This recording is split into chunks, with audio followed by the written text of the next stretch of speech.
Check it out, guys. This right here is the all-new Viking 2000 peak amp lithium-ion power bank and jump starter. Let's check it out.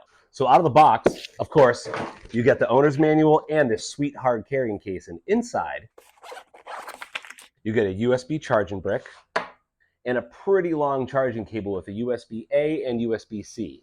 And of course, you get the boost cables right here. And within this nice little hard flap, you get the jump pack itself. And to get ready to boost something super easy, you literally just plug it in right there. You see that flashing green light? When it's solid green, it means you're ready to jump. And clearly I don't have this connected to anything. That's why it's flashing. Now, aside from being a great jump pack, it's also a great personal power station. Let me show you. So when you open this little side flap, you can see there's a USB-C port and two USB-As. This is your charging port in, but it also charges out, and these two charge out. Now, I've had this thing for about a week now, and I just took it on a 4-day camping trip, and I was able to charge my phone and my iPad overnight, and this thing still had plenty of juice left the next day.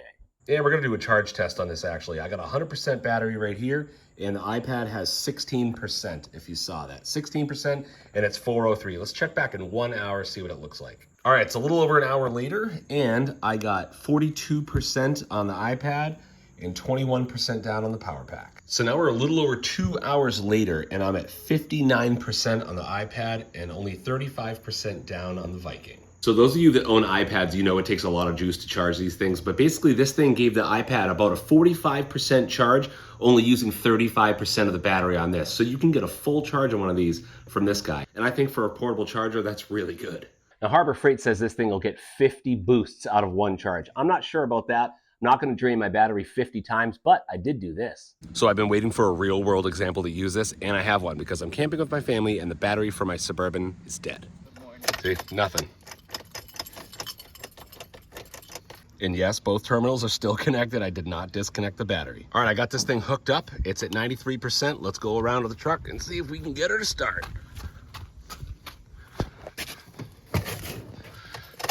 Oh, we got some lights on. Here goes nothing.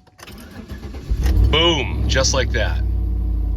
All right, that was a pretty strong crank for having a completely dead system. And the jump pack is still at 86% battery. So in theory, if you have a small block V8 like this with a completely dead system, you should get a handful of boosts out of it. Pretty sweet. Now, I didn't quite plan that. It just happened while I was camping, but I'm glad I was able to test this thing out, and boy, did it do well. And the last thing to show you in this is a pretty cool flashlight. And to activate the flashlight, you just hold the power button down for a couple seconds, and boom, there it's on. And now this is a cool feature here. You click that one more time, and you get SOS. You see, there's 3 dots, 3 dashes, and 3 dots. That's SOS in Morse code. And then you hit it one more time, and it's just a flashing hazard.